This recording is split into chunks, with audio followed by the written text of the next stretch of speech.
Hey everyone, it's Piranha06 coming to you from my downtown condo man cave, and I've got a whole list of updates I've done over the last year and a half since my last video.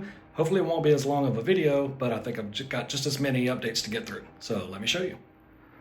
So as always, I've got a list of things that cost me nothing, just changes I've made, and then there are the things that I have bought and added on.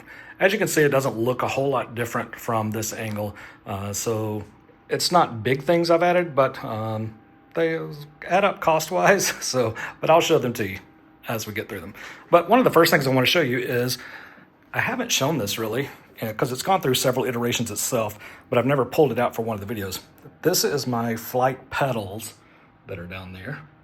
This is the pedestal that it sits on top of to be at the perfect height so that the motion does not pinch them in any way, and I can use them when I'm flying. So the rig will move as my feet are on the pedals. They don't move, so it's a little weird a little bit, but the motion's not that much. But just wanted to show you it does have some 80/20 bolted to a piece of press board, and then some bolts to help hold the pedals in place, and then some black tape to cover up the edges of things. It's never seen, it's just there, but it's very functional, and I did just want to call that out. So let me set that down out of the way. One thing that was visible in the last video that I just forgot to mention, there was something I bought, was a new seat cushion. So this was my old seat cushion that I had made with a dog pad and some little sewing on my part, but I still keep it around as a knee pad for when I need to get down on my knees. I'm getting old, so a little cushion under the knees help when I'm working on stuff. So did just want to call that out, because as you know, I list every single thing I've done, no matter how small it is, in case anyone could use the information that I provide. So wanted to get through that. I have everything mounted here just so you can kind of see it. Obviously, I would never use all three of these at the same time, the yoke, the flight stick, and the steering wheel, but I just put them all there so you can kind of see what they look like, because I don't think they've been there in some of the other videos. At least the flight stick has not. But I did move the throttle quadrant and the oh shoot, what's it called? I'm losing it. The trim wheel. I did move those, and as part of that movement, I did readjust the height of each of the wheel decks, the one that the wheel's mounted to and the one that the yoke is mounted to, slightly adjusting to be a tighter fit so that I could lower my monitors a little. I know I spent a lot of time talking about monitor height last time, but I wanted them to be a little lower, so I packed everything as tight as I could this time.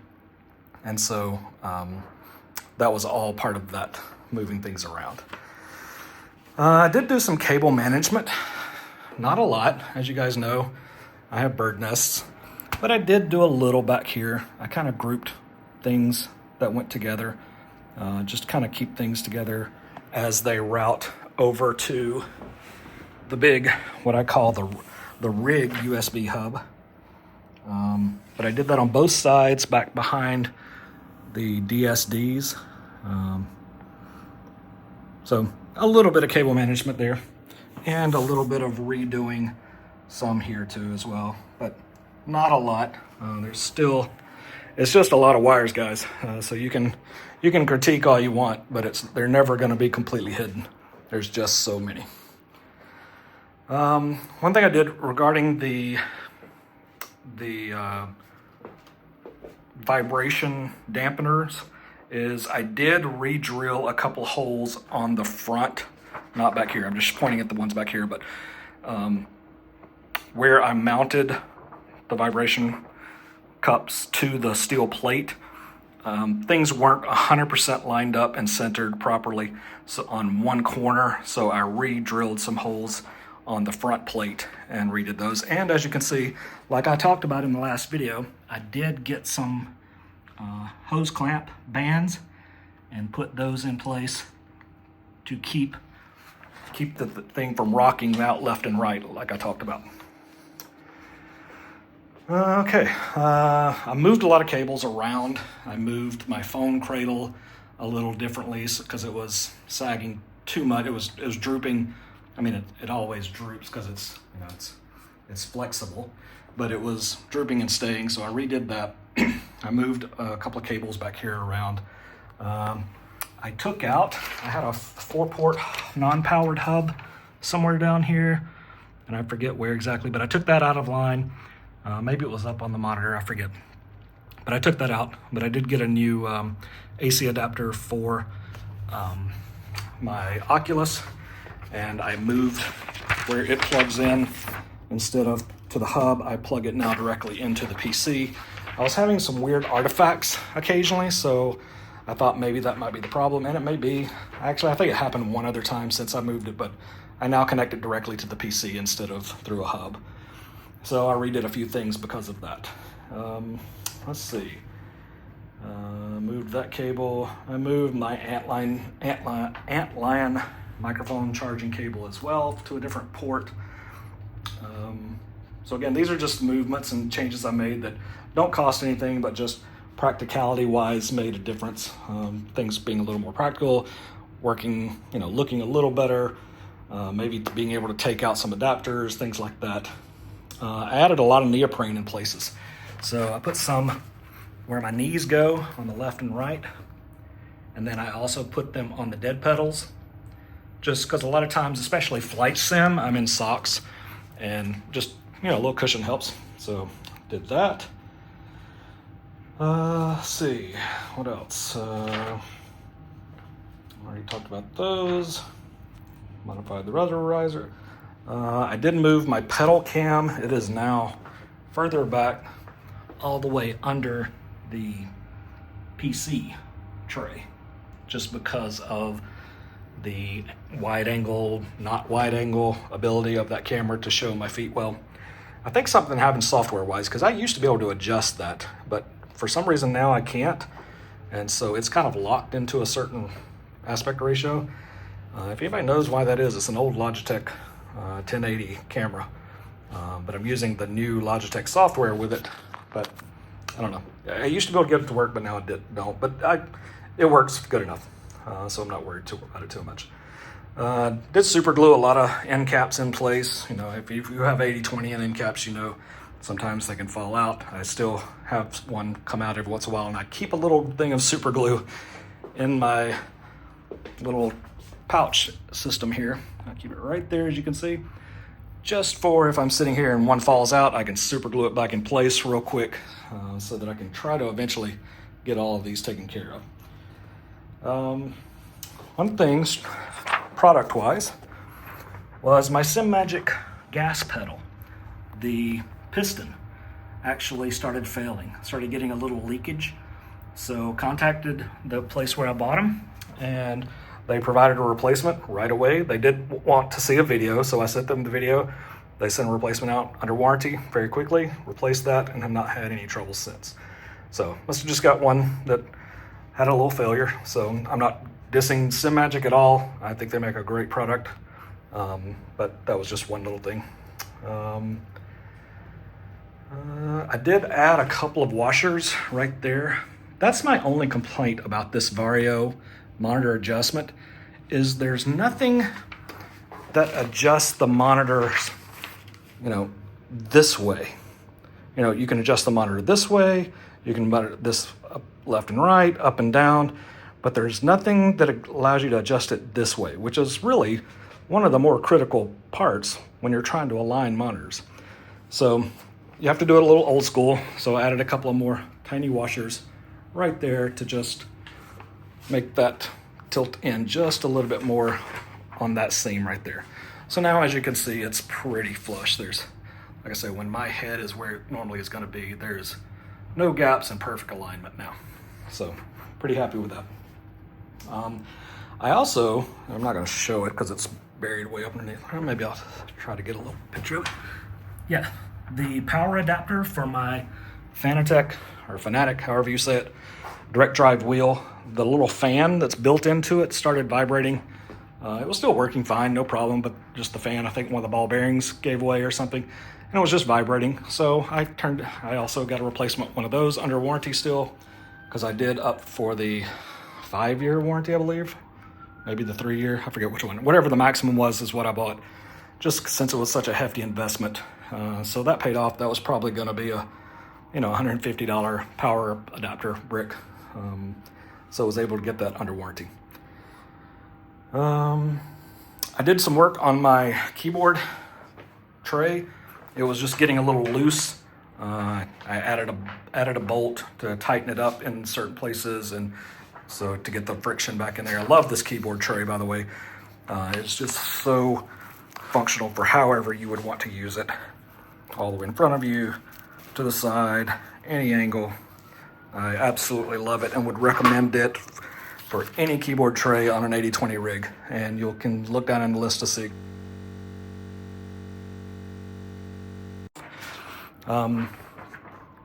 So anyway, that was one minor adjustment to that. Let me just look through. These are all the things that didn't cost me any money, other than the band clips I talked about earlier down below.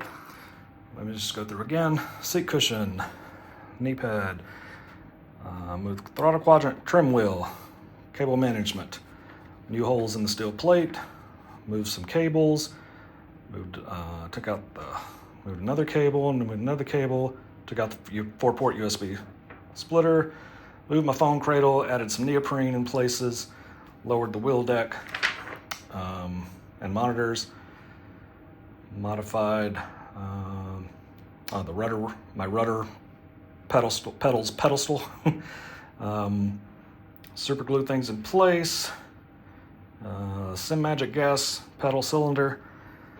Oh, my gas pedal foot guard that Simmagic has. This little silver thing right there that keeps your foot on the pedal if you have a tendency to slide. I rebent that, as you might be able to see the seam where it used to be, maybe not.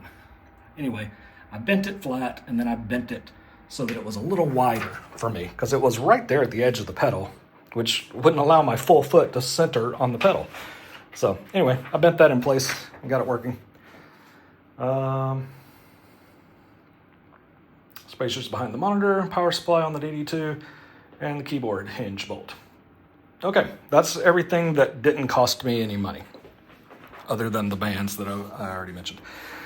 One thing I did is I had a problem when I was in VR and doing motion. Every once in a while, my mouse would rattle and vibrate and fall off my mouse pad. So I added this it's like a little plastic trim tray around the top and the back. I do it on the top, just trying to keep it from getting caught. It was getting caught under here and sometimes holding the right mouse button down or the left mouse button down. But it mainly just keeps it from falling off the mouse pad tray. So yeah. Sorry, I'm gonna close this. Sorry for being a little janky with the camera there. Again, I am a one-man production crew, and you get what you get. So that's that page. Sorry. Okay, so you may have noticed when I was over here showing the pedals, I did get the haptic reactors and the adapters specifically because I have the P2000s and not the P1000s. It's a different set of adapters that hold them onto the pedals. As you can see, I don't have the one for the clutch. I didn't think that was needed at all. And unfortunately, I drive mostly iRacing, and so iRacing doesn't give direct feedback for traction control. So you have to use Simhub, and if you know, you know, you have to use Simhub to get an approximation of what traction control would be like. But it's still fantastic. I absolutely, it just gives very good feedback for when you're on the edge of braking or on the edge of traction in any direction, really. If you tune the Simhub stuff just right. And if you go to Simhub's or a Simmagic's Discord, they have a section on that. And people, every other day, somebody's asking for the settings for Simhub to make them work with iRacing very well. And they've pinned it on there now, so you can just watch the video. So let's see. Okay, so the other thing that you may have noticed when I was over here, that is not round, that is square. So yes, I upgraded all of my quick releases for my Fanatec wheels and base to the new QR2 system, which is the one that, you know, guarantees no pins being bent. People have had them before. It's a very secure, easy way of getting them on and off. It's very professional looking. I'm sure you've seen videos on it. If you're in the market for them, you've seen them. I can't recommend it enough. They work so well, and I absolutely love it. And so then I also found, I think on Etsy or somewhere, well, a guy that will make these aluminum stand brackets for 80/20 to hold my wheels, because all three wheels have the alarm and the wheelbase side QR system as well. With that being said, as you remember, I used to put my, and I'll try to just slip in here halfway so that I can show you this. So you remember from the last video, I bought this mechanical keyboard to function as my up control, and it slipped on the wheel axle, or the wheel side QR connector. So I found somewhere online that had one that fit those. The problem is, because of the way it's shaped now, the other one was a perfect cylinder, and it actually kind of pointed up because I've got my wheel slightly pointed up. But this one is shaped like a cone. Like, as you can see, it kind of slopes down and up inside. It's like kind of like a square ice cream cone. It points toward you. And so this would eventually vibrate and fall off. It wouldn't even take much. It would just slide right off. So I have rigged a way of using some zip ties so I can slide it on. These flip over the edge, top and bottom, and keep it secure while I'm flying. So again, that's a very cheap solution. I don't have a 3D printer. I'm sure somebody could make the same thing with just a little flange on top and bottom that would snap in place and hold it very secure, and I could just, you know, lift it and pull it off. But I didn't want to, you know, waste time with that and try to find somebody that could do it and all that kind of stuff. So I just rigged it, and it works perfectly. So again, solves my problem for as little cost as possible. The only thing PC-wise is I did have a fan failure, just a case fan, so I had to buy a new case fan, but that's nothing too important. Oh, and I did get this plastic version.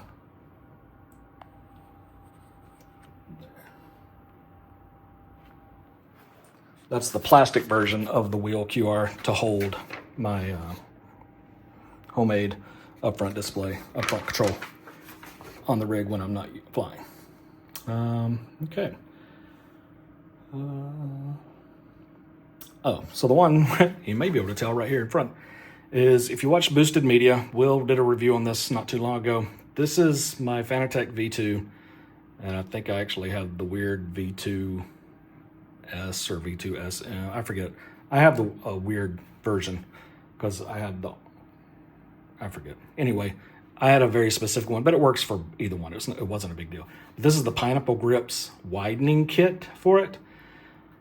Let me tell you, it's if you watch Will's video, you can tell there's a lot to it. You basically have to totally take the wheel completely apart and put it back together, minus, you know,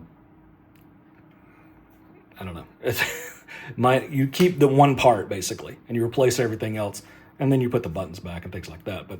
But so it's now 310 millimeters instead of, I think it was 270, maybe 260. I forget exactly, but it's a big, huge improvement. Now, because I wanted the 310, I can't get the leather wrapped. I mean, there's a kind of leather, but they're a little plasticky feeling. Anyway, I'm not dissing on the quality. It's very good quality. I'm happy with it. And I opted for my team name to be put on it, and the flag on the side. And I got, you know, the red encoders. And I did get the paddle extenders as well, because you're now at 310 instead of 270. You know, it's almost an inch on each side wider, so just to keep you from having to reach so much farther to get your paddles. Like I'm right there at my fingertips, so I opted for that as well. Again, I have every detail of everything listed below in the bullet points, and then also in my spreadsheet where I have everything broken down of what everything cost. So, oh, the last thing, and this happened about 1.5 years ago, right after my last video, is, and I think I mentioned this, I'm no longer on a Corvette. Sold it, it's probably been 2.5 years ago now, but I couldn't not sell it when prices for used cars were it'll go off. Because the prices of used cars were so high, I just couldn't. I was working from home and not driving it. It was just sitting in the garage and paid for. So I decided to sell it. But one of the conditions was that I get to, every once in a while do some kind of performance driving, either a school or one of these places where you can go drive the cars at their track, or one of those places maybe where they bring 5 cars into town and you'd ride on some roads. If you're in the market, and even if you're not in the market, you've probably seen ads for them on your Facebook and Instagram and Reddit and things like that. So I did one of those when my wife had a conference in Vegas. I tagged along and I did one of the experiences in Vegas and got to drive some amazing supercars basically. And one of them was the Corvette Z06, the C8. It had just been delivered. They had had it like a week maybe. It wasn't even in the list when I signed up, but they let me upgrade to that. It wasn't even an upgrade, it was just a change of car. And so as part of that pole package, I got some free driving gloves, and these are pretty good. It was Exotic Racing. That was the company that I used. It's not the one at the NASCAR track, it's the other one that has their own track. And it was a great experience, couldn't recommend it enough. You get videos, they do timing, scoring, so you can kind of rank yourself among people. And because the Corvette Z06 C8 was fairly new, I had one of the higher times there for a little while. I'm sure I'm way down the list now, but that was fun. So, but I think that's everything. So just wanted to say thanks to everyone. Oh, sorry, I'm spinning around as I'm getting out of my rig here. So this might be my last video.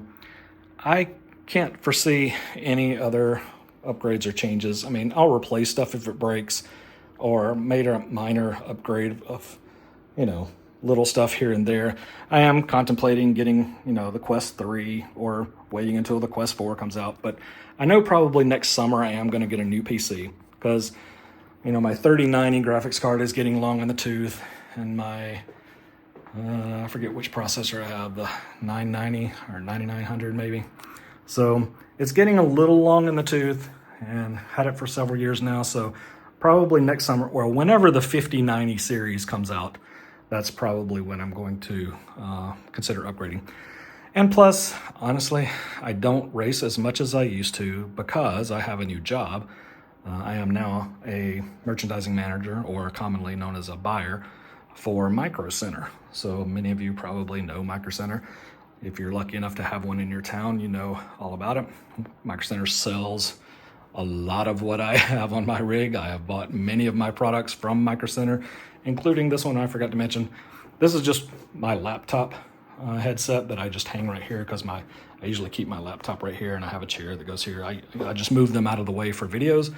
But if you've ever seen that headset hanging there and wondering why I've never mentioned it, it's not really part of the rig. I just hang it there since I'm just sitting in my chair using my laptop for something and watching TV, and here I use my headset for that, for if I'm doing something in game. I'm usually doing Minecraft on my laptop if I'm doing that. So that's what that's for. But anyway, back to working at Micro Center. It takes a lot more of my time than my previous job. I'm no longer working remote. I'm in the office every day. So it's just lends itself to not being as energetic to get home and do some racing. So I have not done as much as I would like to, actually, but I'm starting to get the bug back, so I'm probably going to do a little more. But just knowing that I'm not going to be doing it as hardcore as I have in the past, I probably can't justify any major upgrades for anything So I can see, you know, a little list of moving things around, replacing cables, things like that. But other than replacing things that I already have with just newer versions, I can't see myself doing any major upgrades. So this is most likely the last video I will be posting. Again, unless somebody asks for something very specific, want to see something. I've done one of those before. But yeah, so I just wanted to say I appreciate anyone who has watched and enjoyed. Again, my goal here, I've never been in this for clicks or for monetizing or anything like that. I'm just always just trying to help the community, especially those who like to do driving and flying. I know it's a very small niche group of us out there, but I know, and so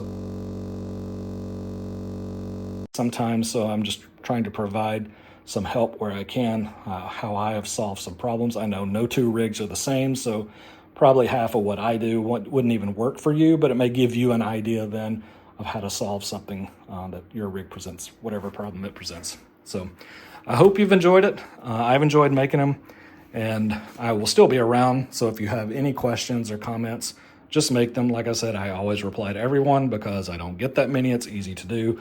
And I will still be here and available to help out wherever you need. So thanks again for being a viewer, a loyal viewer, or a new viewer. And I hope you enjoy your journey through the sim community and racing and flying as much as I have. And I will see you on the track or in the air.